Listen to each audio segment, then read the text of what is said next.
horse and cart. What was the first car? Well, I used to work for an independent citizen specialist, so it would have been... I can remember my first car in here when I come to work here.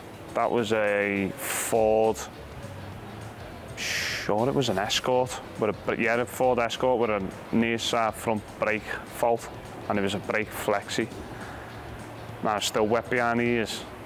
I knew how to do it, but you know, it was coming from being in a garage where you'd always got help every 5 minutes, they checked your work to, right, this was a lot busier here. All right, I was level 3 or coming into me level 3, it's a lot busier here. You're gonna get whacked. And it was straight into, well, diagnose what's wrong with them brakes. I was like, well, I didn't really diagnose cars at that point.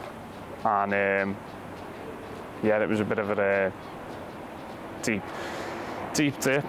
But again, from working here as an apprentice, nothing was easy. The apprentices now will know it's not easy. It's everything's, you're expected a lot more.